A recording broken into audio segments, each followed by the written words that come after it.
পূর্বের কথা মোতাবেক এখন থেকে পুরো দেশকে তুফানের হাতে তুলিয়া দেব। সে যা চাইবে পাইবে। আসসালামু আলাইকুম বন্ধুরা, কি নিয়ে কথা বলবো আজকে আপনাদের সামনে? আমি তো স্তব্ধ।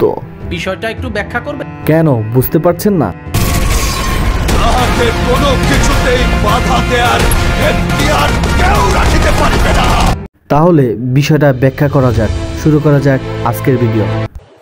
এই সময় কম, শুরু করো। বাংলাদেশে রায়হান রাফি সাকিব খানকে দিয়ে তুফান লাগিয়ে দিল।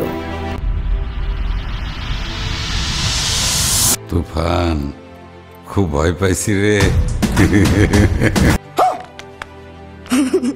রায়হান রাফি শুধু সাকিব খানকে দিয়েই নয়, চঞ্চল চৌধুরীকে দিয়েও তুফান লাগিয়ে দিল। শুধু তুফান।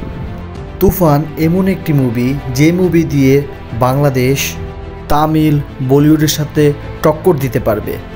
আমি বলছি না কেজিএফের মতো ছবি তৈরি হয়েছে, আমি বলছি না পুষ্পা ছবির মতো আমাদের ছবি হয়েছে।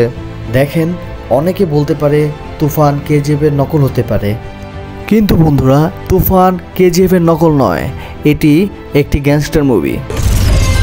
এখন থেকে পুরো দেশকে তুফানের হাতে তুলিয়া দেব। সে যা চাইবে। গ্যাংস্টার মুভিতে গ্যাংস্টাররা যেরকম থাকে, সাকিব খানকে দিয়ে ওই রকমই রায়হান রাফি করতে চেয়েছে, এবং সাকিব খানও সেই গ্যাংস্টারটা নিজের মধ্যে তৈরি করতে পেরেছে, এটা আমার মতে। কারণ টিজারে তুফানের মতো উড়িয়ে দিল। রায়হান রাফি বলেছিলেন, সুড়ঙ্গের পর আমার স্বপ্ন ছিল বড় আয়োজনে একটি সিনেমা নির্মাণ করব। সেটা এবার পূরণ হতে যাচ্ছে। দেশের বড় সুপারস্টারের সঙ্গে কাজ করছি, এটা আমার অনেক বড় প্রাপ্তি। বড় সুপারস্টারকে নিয়ে দেশের বড় সিনেমাটাই আমি উপহার দেব। রায়হান রাফি করেছেনও তাই।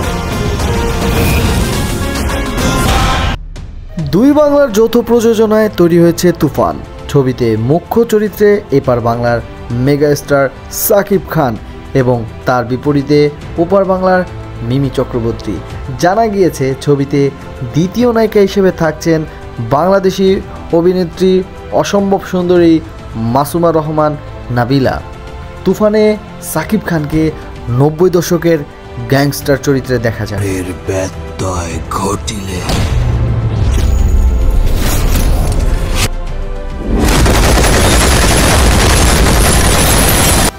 এই ছবিতে আরও একজন বিখ্যাত অভিনেতা থাকছেন, তার নাম হচ্ছে চঞ্চল চৌধুরী। সে তো পুরা আগুন লাগিয়ে দিল, আগুন। খুব ভয় পাইছি রে। তুফান টিজার পুরাই তুফানের মতো উড়িয়ে দিল।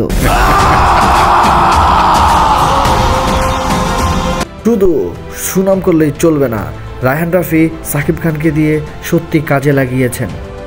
বাংলাদেশে এরকম মুভি হলে বাংলাদেশের ইন্ডাস্ট্রি কোথা থেকে যে কোথায় যাবে তা বলা বাহুল্য। বন্ধুরা, সাকিব খানের তুফানের জন্য লাইক, কমেন্ট এবং যারা সাবস্ক্রাইব করেন অবশ্যই সাবস্ক্রাইব করবেন এবং আপনাদের মন্তব্য কমেন্ট করে জানিয়ে দিবেন।